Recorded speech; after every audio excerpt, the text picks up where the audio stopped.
Good afternoon, good evening, good morning, wherever you are in the world. I'm Barbara Jean, and you're watching The Joy Show. And Joy, of course, is an acronym that means just one you. And here on the New Thought Media Network, this show is all about celebrating our unique gifts and talents and sharing that with the world. So I would like to begin by giving you our land acknowledgement for the area which I live in. So we are honored to be meeting on this land that many First Nation, Inuit, and Métis people from across Turtle Island call home. We acknowledge and thank the original caretakers and knowledge keepers of this territory, the Mississaugas of the Credit, the Anishinaabe, the Chippewa, the Haudenosaunee, and the Wendat. We also give thanks to all other Indigenous peoples, recorded and unrecorded, who have shared responsibility for this territory. In honoring the Dish with One Spoon Treaty, which protects this territory, we accept our responsibility to peaceably share and care for the resources that surround us. We also acknowledge, as inhabitants of these lands, that inequity and discrimination continue to affect our BIPOC and 2S LGBTQ+ family. We therefore strive to be allies and take an active part in reconciliation. Recognizing our ultimate oneness and acknowledging our reality, past and present, we commit to moving forward in a spirit of mutual cooperation. We are one. Well, my guest today is the remarkable Reverend Sarah Phillips from Unity of the Bay, and she has got an incredible work, and she's called it The Alchemy of the Creative Process. And she talks about the ladder of consciousness. Oh my goodness. We met on Spirit Cafe show, and I had to bring her in here because we need to know more about this. Welcome, Sarah. Thank you. I'm so happy to be here. Oh, I'm so glad you're here. Now, we may have a very different crowd here watching this show than the other ones. So I would love for you to share the story you have about how you got this ladder of consciousness, this alchemy of the creative process, because it's exciting. Sure. So in very late 2012, my life partner, we were not yet married, was diagnosed with an incurable and terminal leukemia. This was devastating to both of us. And I did what any good truth student would do. And I called my mentors, I called my prayer partners, I called everyone I knew who I admired, right? In the spiritual arena. And my prayer partners, they said all the right things. They had affirmations, they had denials, they had statements of truth. And when I hung up the phone, Barbara Jean, I'll be honest with you, I was like, forget this. I used a different F word, but I was like, forget this. This is not working. Yeah. And I had this moment of awareness where the purpose for being involved in any spiritual arena is to be able to call upon it in times of distress, in times of need, in times of sorrow, in times of fear. And I called upon it and nothing shifted for me. Nothing changed. I wasn't looking for instant miracle, but I was looking for something that could take me out of the fear and intense anxiety that I had at that time. And I remember just being completely frustrated, thinking, I've dedicated my time, energy, and effort into this spiritual movement, and it's a crock of baloney. So I was on my home office floor, and I was in front of my bookshelf, and I was doing spiritual reading, just pulling out books, opening to a page and reading whatever paragraph my eyes fell upon. And one of the things I fell upon was this book by Russell Lake, and I don't recall the book or the exact quote, but it was something about our imagination is our servant. Mm. And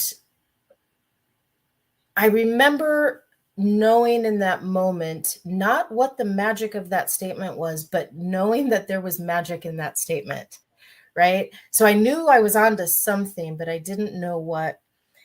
And over the course of a couple of hours sitting on my home office floor, I just got this, some people would call it a download. Some people would say I snatched a divine idea out of the ethers. However you want to think of that, that happened to me. And I became aware of how what I was doing was I was trying to go in consciousness from where I was, which was fear, sorrow, anxiety, challenge. I was paralyzed with fear, honestly. Of course, yeah. I was trying to go from there to cancer has no power over me. It's a big leap.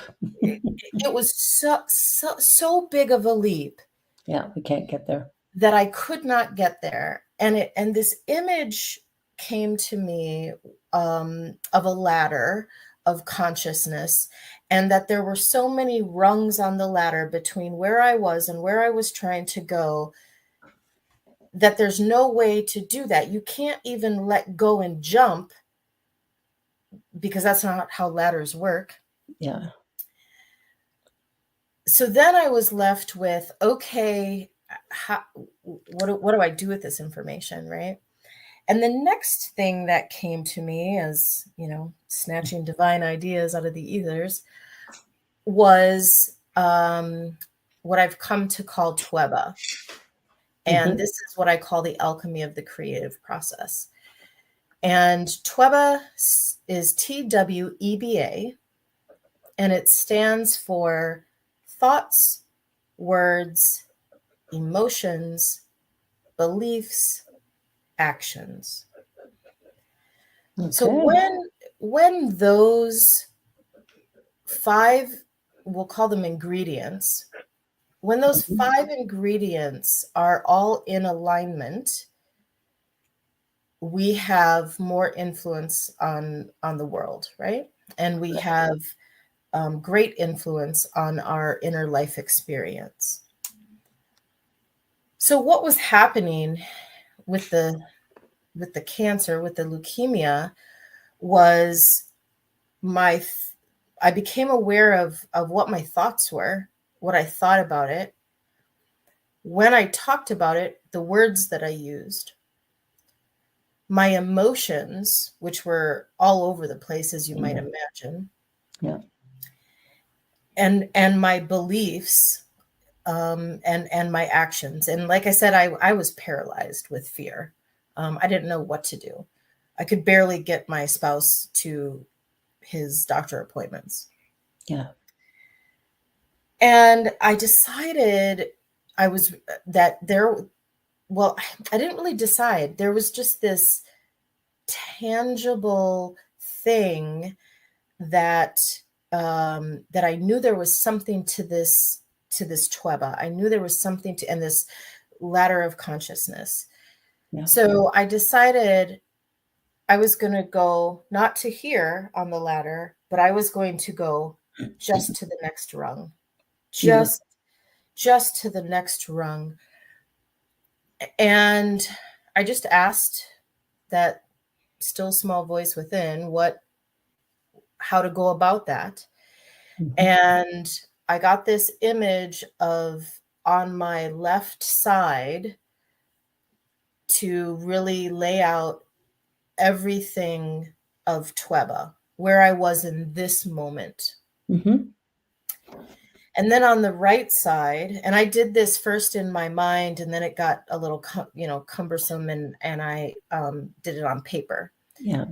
And on the right side, I tried to get a consistent message that I could actually believe I could achieve. That's the key, eh? So, for example, my beliefs were doctors know what they're doing, they know better than me. And if they say it's terminal and incurable, it's terminal and it's incurable. I believe that. Yeah. I believe in the power of cancer. Now, I'm an ordained minister, and people gasp when they hear me say that I Mm-hmm. believe in the power of cancer. And the reason I believe in it is I know people who have had it. I know Yeah. people who have it now. I know people who have died from it. And Yeah. that's powerful. Yes, There's it power is. in there, right? Yeah. But I also had a belief in that the fact that the body has an amazing ability to heal. Mm-hmm. I believed that. That was a belief that I simultaneously held, even though I also, even though I also believed in the power of cancer. Yeah. So I did this for all the ingredients: thoughts, words, emotion, beliefs, actions. And on the right hand side of my paper, I got everything into alignment. So what I was doing was I was sending one consistent message to the universe, because I truly believe the universe supports us in everything we do. There is a conspiracy going on, and it is a conspiracy of the oneness that is everything, is Yeah. working together and following my direction. Yes. So I wanted to send one consistent message. And I say this somewhat in jest, but somewhat not. My partner at the time, he was so far gone with the cancer that he just bought everything I said hook, line, and sinker. Beautiful. He just he just followed everything I suggested and everything I said. Wow. So I told him, in I did all the work of the TWEBA and the worksheet and everything. And then Yeah. I went to him with what I came up with on that right side. And I said, here's where we're at. Here's what we're going to think. Here's how we're going to talk about it. Here's what we feel about it. Yeah. And then, um, and then, here's what we believe. Right. So, um, we, I focused in that first rung was the as far as I could take it, and that was, we get hooked up with the best medical professionals in the area. We have the best medical professionals for this. The acronym is TWEBA, TWEBA. Yeah. So we get an appointment with an oncologist, and something happens. We don't know what. It's the universe conspiring in our favor. Something happens and we get a different appointment with a different oncologist. So we go there and we find out, in fact, it is what we all thought it was. And it is this incurable terminal leukemia. Yeah. And by the way, Mm-hmm. this oncologist happened to be golfing buddies with a doctor who works at NIH, the National Institute of Health, and they Right. were doing a clinical trial on this specific rare leukemia. Nice. So then we shifted our TWEBA into, we're going to get into the trial, we're going to get into the trial, we're going to get into the trial. We get into the trial. Then we shift our TWEBA into, we're going to get into the best leg of the trial, that that it has the best effect on his body. And this trial wasn't like you get medicine or you don't get medicine. Everybody got medicine, but it was administered in different ways. Mm-hmm. And so we already knew the medicine kind of worked, but it didn't cure you, and it prolonged your life, but it didn't take the terminal title from away. Mhm. So can't worry about that because we're just worried about whatever that next rung is, right? Yeah. So we did this throughout the whole process, just working on getting to that next place leading to where we wanted to be. What we wanted was perfect health and wholeness.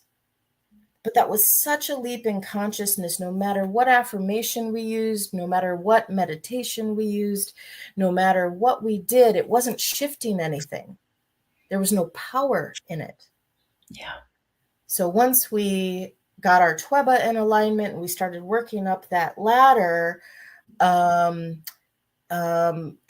we got through it, and we went through the whole process. It took a long time. I'm happy to report that there has been no sign of this leukemia now for several years.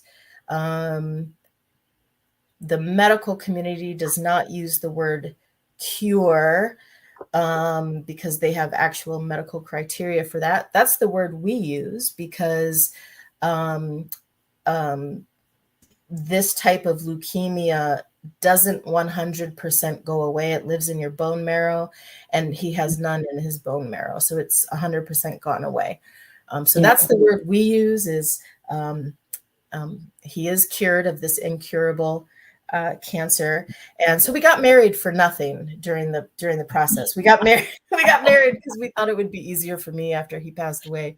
So we joked that we got married for nothing. But the exciting thing about this is because we were on the ladder to perfect health and wholeness, he has continued on that ladder. He is he's pushing his mid 60s now, and he just picked up his plaque from his latest Spartan race that he did, which is like you run these obstacle courses and lift Yeah. weights, do all this stuff. Yeah. Um, he's in better health now than he ever was in our 20 plus year relationship. Nice.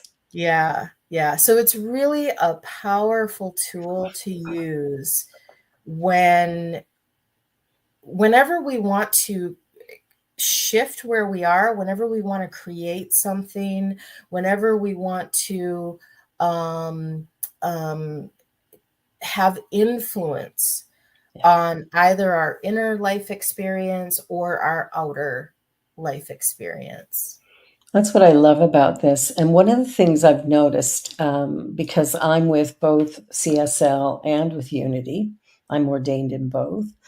Um, what I found, especially more tied into CSL, but I've noticed that the healing component of our teaching, which was quite foundational in the beginning, in both organizations, it was pivotal, has drifted off to the sidelines. Like we believe in cancer and we believe in doctors that they know it all. And we do believe all those things. And so we tend to go down that route before we even consider Mm. doing this inner work of healing the disbelief or the belief, whatever is running the show. And what's fascinating to me about that is the power to heal the body hasn't gone away.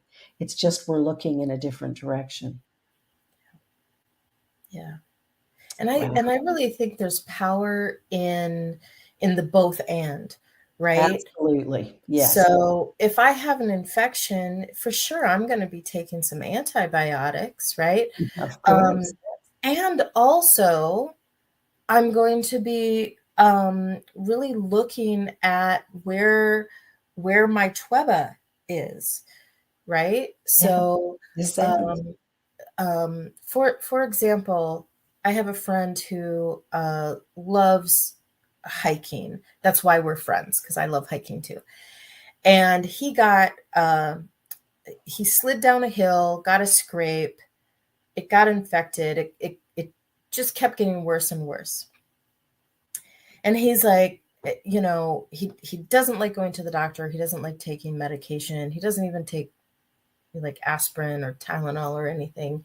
Yeah. And he calls me up and he says, Sarah, I think I need to go to the doctor. Can I send you a picture? And I'm like, I mean, okay. I said, yes.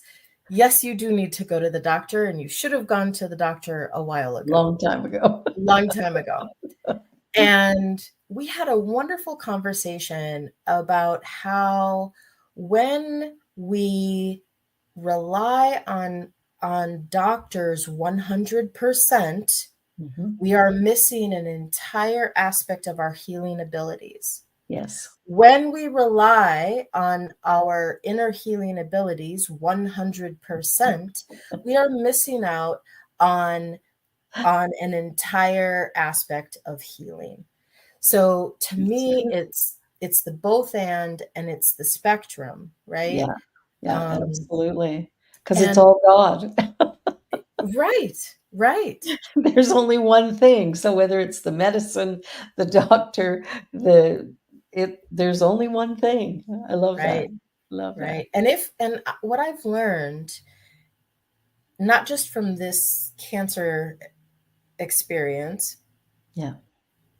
but my whole life, what I've learned is when we are of mixed ideas, Yes. mixed emotions, mixed words, mixed actions, mixed Yeah, beliefs, that's when we get unsatisfactory results in absolutely. whatever it is we're trying to do. Yeah. And over the years, we've gotten really close to understanding this concept. So I know in unity, affirmations are where it's at. It's such a Right. big deal, but we've forgotten the other four ingredients, right? Yeah. And we have the idea of vision boards, right? Mhm. So that's a whole nother example of trying to get clear on what we want. Mhm. But again, we're missing a bunch of ingredients. And when I work the TWEBA process Mhm. and I get all five of those ingredients in alignment where they are saying the same message, my results are almost instant. Yes. Yeah, Almost it's instant. exactly what happens. I think that's what happened for Charles Fillmore when he had watched Myrtle heal, and all of a sudden he's going, "What did you do? Let me try that," because I believe one of his legs was even shorter than the other, Yep. and that was healed as well. I think there's what I love about this teaching is that we do believe in the power of all of it, which is so important, like you say. And it really is about the confusion that we have. I think if we prayed more for clarity, we'd probably get better answers than praying for health because Yeah. Yeah. the health already resides within us. It's just something's masking that. And it's usually my confused mind that is playing tricks on me or whatever. So I love this ladder of consciousness. I've heard so many different things over the years when it comes to the models of healing. And as I've progressed, because I've been almost 30 years, well, just over 30 years in the teaching, but 25 years of it as a minister. And in that time, I've watched things get, feels a little bit like watered down in some Mm. cases, where we're not believing in the power of prayer as much as we did in the 1800s, for example, when there weren't as many options. But I do agree that it's both, right? It's everything is contributing. And what I love about your process is you're dealing with all of the aspects of consciousness that are required in order to move us forward, which are the thoughts, the words, the emotions, the beliefs, and then, of course, taking action. In CSL, we call it treat and move your feet. Yes. And, I think I've heard in Unity as well, pray and take action. And I think that's the big thing is, what am I believing? What am I focusing on? And what is it that I really want? And even with a number of people that I pray with, when I ask, what do you want? They don't know. Yes. And so I love that you have that. Let's take that first step. What's the first step? Where am I right now? Yep. And that is so powerful. You're a genius, girl. And when is your book going to be finished? I am hoping by this time next year we'll be going to publishing. Yay. Okay. Yeah. And it I will love be not only a book on the process, but it'll be like a workbook. good. So, because this is really a, I call it a life tool. So there Yeah. are tools that we can use for different things, but the ones that help us live our lives the way we want to live them, I call life tools, right? So Yeah. I would consider prayer a life tool. Yes. I have been working this practice long enough now that I can do it in the moment. Yeah. And the workbook is set up in a way that first you practice it on paper, and then you practice it just in your mind, and then eventually you get to the point where you're in the middle of a situation and you say, gosh, I don't like how this conversation is going. What's my tweba? And I literally just in my mind go down, what am I thinking about this? What words am I using in this conversation? Yeah. What are my emotions? How am I feeling about this? What beliefs am I bringing about the other person, or whatever the topic is we're talking about? Yeah. And how am I showing up in action? And in that moment, I can see where I am out of alignment for whatever my goal is. My goal is a harmonious working relationship, or maybe my goal is to be understood by my life partner, or maybe my goal is to, get someone to understand where my boundary is. Whatever my goal is, if I can become aware of how I am out of alignment in achieving my own goal, then I can put things myself into alignment. And I swear it is so magical. In the moment, just internally, I don't say it out loud. Internally, I do my tweba work, and then I shift whatever needs to be shifted. And all of a sudden, the other person shifts, the conversation shifts, and we have some kind of resolution that is, closer to what I've been trying to accomplish. I love it. I love it. Well, we're going to take a quick commercial break here, and then we're going to be right back. So everybody, don't go away. You're watching The Joy Show here on the New Thought Media Network, and my guest is the Reverend Sarah Phillips, and we're talking about how to create magic in the world, and she's doing it. We'll be right back. Don't go away. Please help us say thank you to our organizational sponsors, including the Hepperlin Foundation, Affiliated New Thought Network, International New Thought Alliance, Science of Mind Archives and Library Foundation, Center for Spiritual Living Denver, Center for Spiritual Living Midtown, New Thought Philadelphia, Planned Happiness Institute, Summit Center for Spiritual Living, One Heart Retreats, Center for Spiritual Living on the Lake, Unity Spiritual Center, Kitchener, Home Center for Spiritual Living, La Mesa, Satya Center, Center for Spiritual Living, North Jersey, Unity of Savannah, and Center for Spiritual Living, Seattle, as well as all of our individual donors. Thank you for making New Thought Media Network a place to be. Please come be you. And remember, like, share, and subscribe. New Thought Media Network. Positively inspiring. Change, change. You can do it. Change, change. It's a sure thing. Change, change. Expect a miracle change.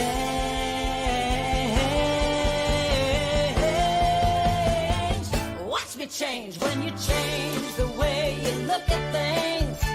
The things you look at change. When you change the way you look at things, the things you look at change. When you change the way you look at things, the things you look at change. When you change the way you look at things, the things you look at change. Now do change.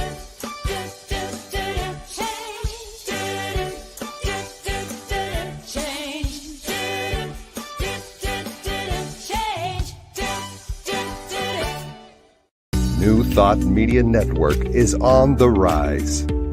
We're looking to grow with you. Do you have technical media experience or perhaps a desire to learn?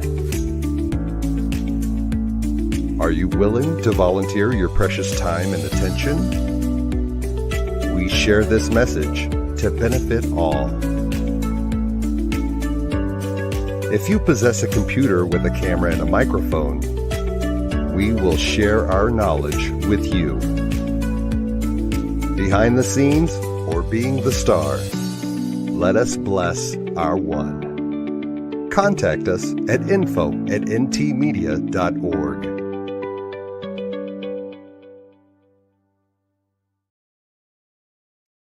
And welcome back to the Joy Show.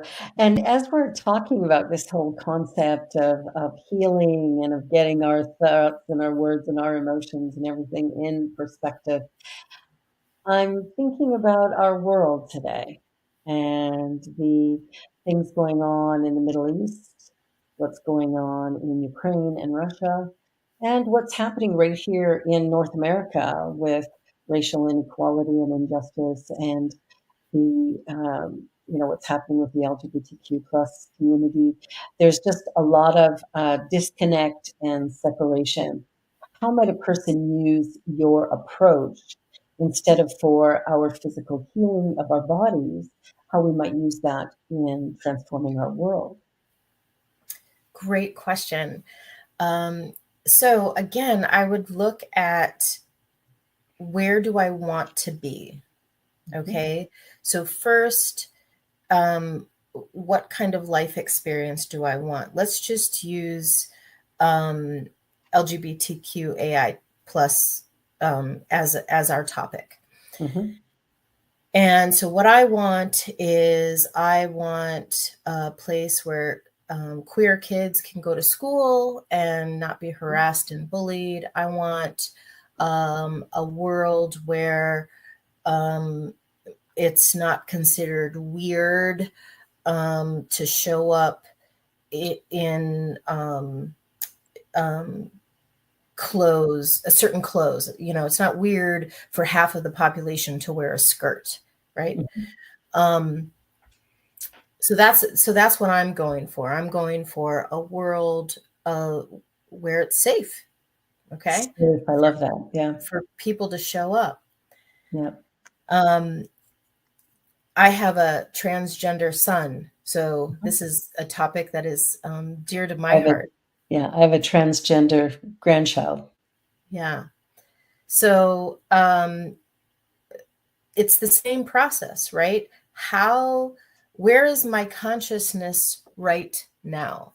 And we work, imagine a piece of paper, and down the paper you have thoughts, words, emotions, beliefs, actions, and you write down, what are all my thoughts about this topic? How do I talk about it? You know, go through the whole thing, thoughts, words, emotions, beliefs, actions. And then, and this is such an important part of this process, is we have to be honest with ourselves. So for example, if you have the tiniest little thought that I don't know, pick a letter in that acronym. If you have the tiniest bit of thought that someone who is asexual is that way only because of trauma, not because of that's how they really are. Right. If you have the tiniest bit of thought about that, you have to put it on your paper, Right. right? If you have a little bit of a thought that people in same-sex relationships are more likely to commit certain crimes, put that on your paper. We have to be honest for this process to work effectively. And being honest with ourselves, of course, is the very first step. And I think sometimes that's the hardest, to go, do I really, really think this way? And of course, there's tests we can take online which will help us to see what our biases are, Yes. which is Yes. interesting as well. Okay. I often work this process with individuals, and they want to rush through this first step so they can get to the part that makes change, right? But it is this first step that is the one that I think you should spend the most time on, I right? think it's most important. And I just put in the chat that on November 21st, just at the end of National Trans Week, we will be doing a special feature here on myself and a minister here in Toronto who is transgender. We're going to host a show called Transgender Awareness, and just talking about what it's like as a Canadian, because we've got ideas of, oh, look what the Americans are doing. Well, let's look at what the Canadians are doing, because Nice. we're not doing it a whole lot better. I can tell you, we just pretend we are. So it's going to be a really great show where I'm interviewing a couple of people who are trans, and also just talking about some of the things that are going on in our world that make it challenging, but then also the stuff that's very life affirming. And so it's going to be a 90-minute special here on the New Thought Media Network. So I love that you're doing that. I love that maybe you're doing that. So when we you work can come this, on the show as a mom. I would love that. I would love that. Yeah. My experience with that. So my son came out when he was 11 or 12. He's in his late 20s now. So it was quite a while ago. There weren't Facebook groups for parents. There weren't books Mhm. out there to read. His school did not have a transgender students' rights policy. His teachers bullied him. So not just the kids in school, he had teachers that bullied him. It was a whole thing. Now this all happened before my husband's experience with leukemia. So I Yeah. did not have the TWEBA process Right. developed at that time. But I think it was coming, Yeah. um, I was focusing on what I wanted my son to experience in life, and mostly it was focused on safety, right? I just wanted him to be able to go to school and not worry if I'd have to bring him to the hospital, or that anything would be broken on his body, or his little tender heart would get crushed. Yeah. So anyway, there were early steps of the TWEBA process, even back then. Yeah. So when we're looking for world change, right, everything starts in mind. It does. Okay, so let's acknowledge that and just move forward with that understanding that everything starts in mind. Yeah. So we work the TWEBA process and we find out how we are contributing thoughts, words, emotions, beliefs, actions, how we are contributing to the very thing we say we don't like, we don't approve of, we don't Yeah. want in the world. And there's always something. Yes, there is. There's always something. And when we are able to, on that left side of the paper, write down all of the thoughts that we have, all of the words we say, Mhm. all of the emotions we have. When my son first came out, I was just hoping and praying that he would just be a masculine lesbian. That's what I wanted. Like, Yeah. dude, you're really just gay and you don't want to wear dresses, and that's okay. Yeah. Please let that be it. Yeah.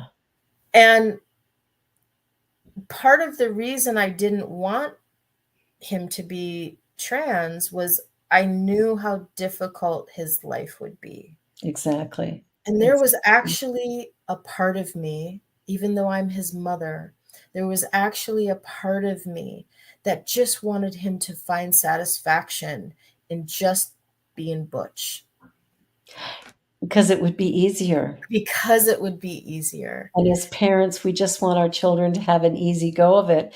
And frankly, it's not our lane. It's not our job. It's our job is the container that allows them to be who they are. And Yeah. that's so hard as a mom. I have 4 kids. I Yeah. just it's really difficult. It's interesting, as I've been working on this special and doing all kinds of research and whatnot, and I have a bunch of friends and associates who are trans, but I wanted to do more work, but I rewatched The Danish Girl. Hmm. And have you seen that I movie? have not, but I've heard a lot about it. It's brilliant, because it's the very first trans woman and the surgery and watching, because this is in the 1930s, right? It's it's beautifully done. It is so well performed, and the story of Lily is so rich. It really is one of the yeah, it's beautiful. It's well worth watching. Well worth watching. And I was glad I watched it again because I watched it before I had a planning strategy meeting with Reverend June because I too wanted to have a little different. I mean, I have an understanding, but it's different to watch somebody go through the process of discovering who they really are and then going through the physical change and what that meant, especially in the 30s when the surgery was just starting. And so it's what is that, um, how does that work and what is the surgery that needs to be done and how traumatic that is, especially way back then. I'm sure it's a bit easier today, but still it's huge. Yeah. Yeah, for sure. For sure. Hmm. And so as far as like creating what we want in the world, when we really can identify our own where we are, then we can work on getting ourselves into alignment. So for example, I wanted my son to be safe, and my desire for my son to be safe was bigger. It outweighed my desire for him to be true to himself. Whew, And that was a hard thing to whew. admit. That's a big pill to swallow. Yes. Yeah. Once I was able to come to terms with that, I decided that's not right. That's how I felt as the mother, Hmm. but how I felt as a human being, as a being, a sacred being looking at another sacred being. I wanted this being to shine as brightly as he possibly could as his true, authentic self, Yeah. even if it meant I lost him. Yes. Yes. So once I could come to terms with that, Hmm. again, I didn't have the whole TWEBA process, but looking back, that's what I was That's doing. I what you were was doing. Yeah. I was Yeah. working the TWEBA process without knowing that it was a thing yet.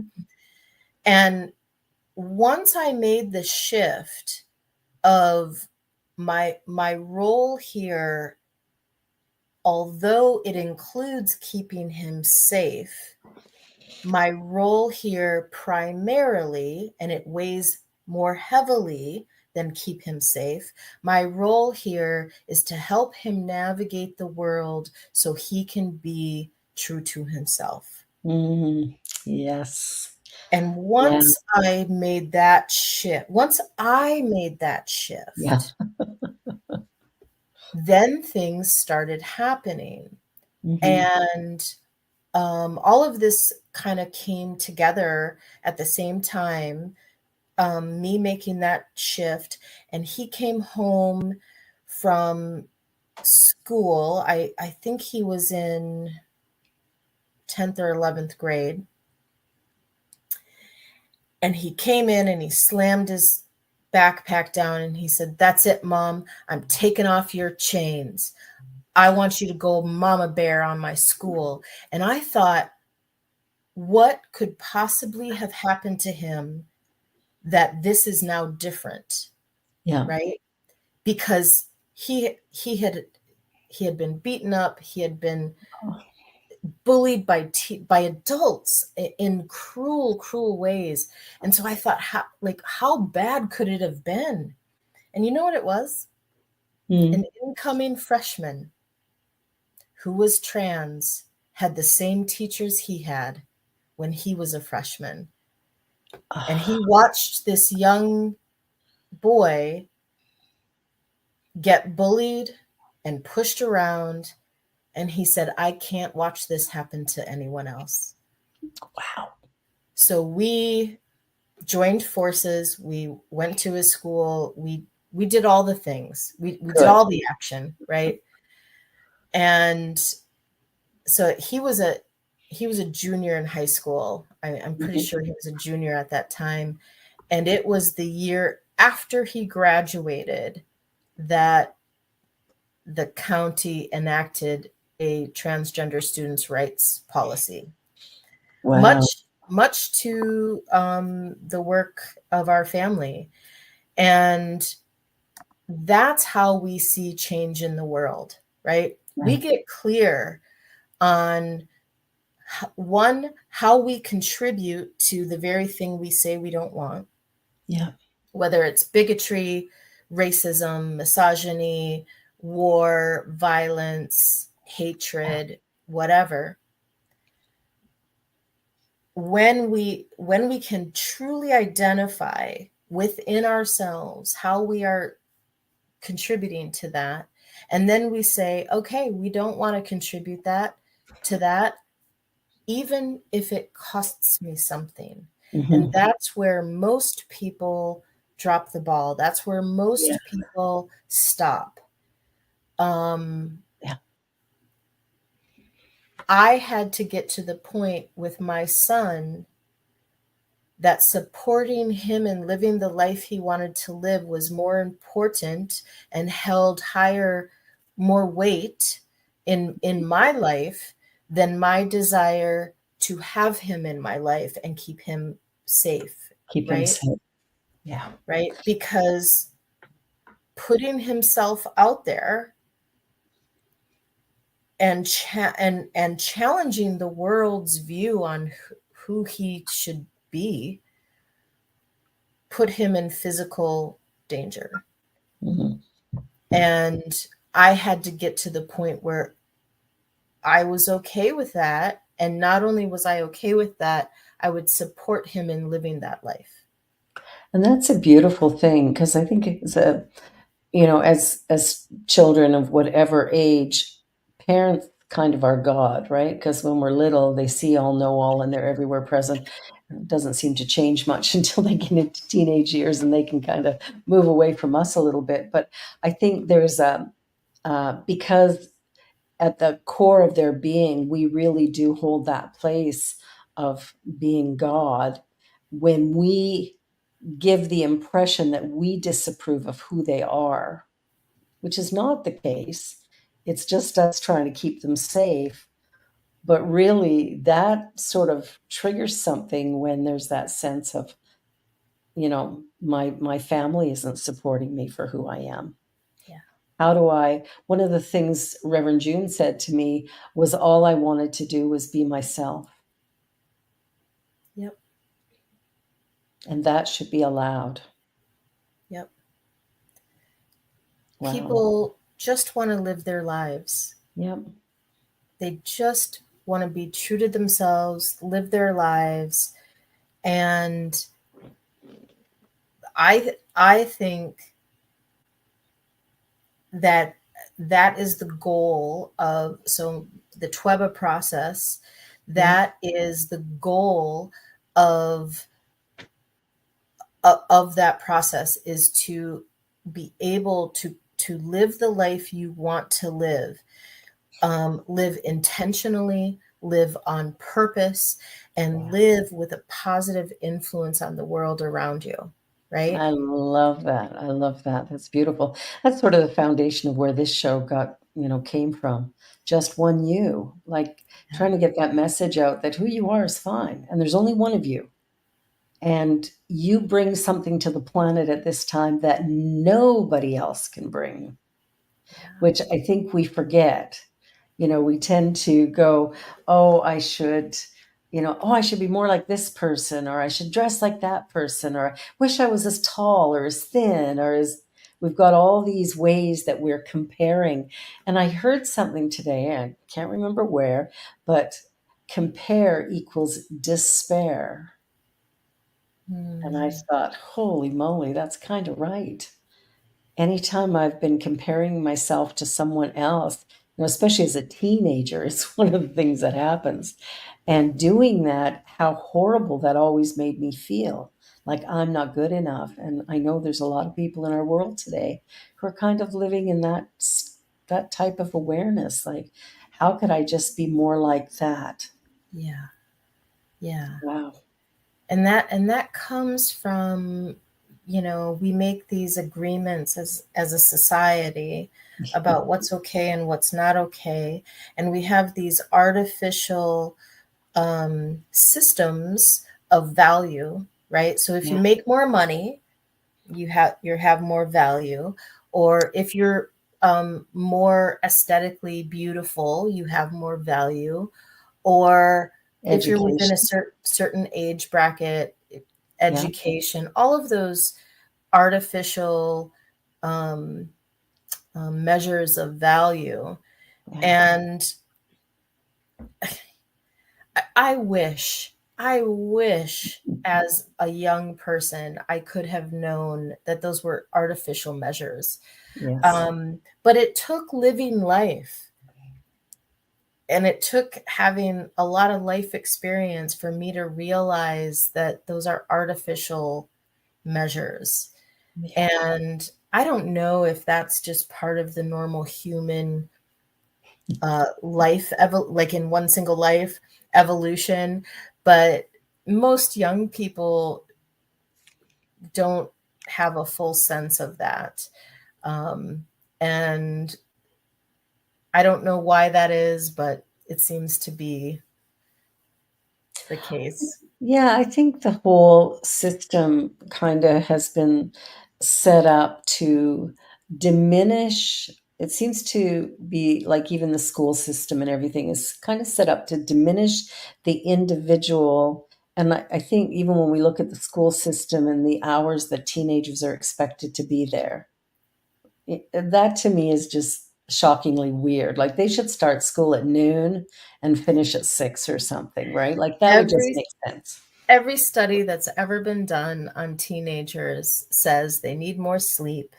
Yeah. And when we're working out bus schedules and school schedules, we always start the high school students earlier, right? It's for me, I look at some of these things and I go, we're setting up systems that tend to support the upper controllers, whoever's running, whether it's the executives of a board or whatever. And even within our organization, I'm not sure about Unities, but with its CSLs, we have our, global centers, right, all around the world, but everybody has to meet on our timetable. So when we have these, these diversity, equity, inclusion type meetings. Well, the person from Africa needs to do it in the middle of the night because we're going to do it on our time frame. And I thought, isn't it fascinating how we're working toward inclusion, and at the same time we're actually actively working against it. I love that you bring this up. I like to talk about the difference between um, tolerance, acceptance, and inclusivity. Mm-hmm. Right? Tolerance is okay. You can be in the room. I'll tolerate you being here. How horrible, eh? I know, right? Oh, I hate that. Acceptance is, yeah, I will tolerate you being in the room. I accept you being in the room, and if you want, you can sit at the table. But Shh, be quiet. and inclusivity is not only letting someone in the room and letting them sit at the table and letting them have a voice Yeah. at the table, but it's also looking at the table. What is at my table? What is a hindrance for you to show up and participate? And Yes. that's what you're talking about with the Yeah. time, right? Yeah. You Yeah. know, um, um, like I always say, yeah, if you're in a wheelchair, you can come to my church. We're going to put a bunch of obstacles in your way, but you're Yeah. welcome. You're going to have trouble getting in the door, and you're going to have trouble getting to the coffee, and you're going to have trouble. The bathrooms don't quite work, but you could go next door. Yeah, we come up with all kinds of things, Yeah, don't we? right, right, right. Well, we're So down I to said, our last 2 minutes, if you can believe it. What final thing would you like to leave for people today? Man, I could talk to you for 3 more hours. I I would just like to say that when we can get serious about living our life with purpose and with intentionality, Mhm. that's what brings joy, right? Yeah. Because we are doing life on purpose and not Yes. living it by accident and just at the Mm. whim of whatever happens around us, I right? love that. I love that. Thank you. Well, I'm so glad you were here. I had a great awareness last week, and that was I work all the time and I wasn't taking time for pleasure. So Mm. this week I started taking piano lessons. Oh, that's beautiful. I love that for you. I'm I love that for 66 you. years old, and I'm going to learn how to play the piano now. Why not? If I not love now, that for you. when? Thank you, thank you, thank you. I will send you some details about the trans awareness, the flyer and stuff. You can market it to your people, and I'm really excited about this particular project because it just feels like we need to understand. Because understanding helps. It's almost like that first rung. If I understood a little bit about this other human being, maybe I could be more accepting, loving, inclusive. Yeah. Yeah. Thank you. Thank you so much. You are awesome. Thanks, everybody, for watching the New Thought Media Network, The Joy Show. I'm Barbara Jean. This is my lovely guest, Reverend Sarah, and you can find out more information about her at unitybythebay.org. And be sure to come back again next week when we're going to do this all over again and have a whole lot more fun. Have a great week, and be sure to like, share, and subscribe. Bye for now.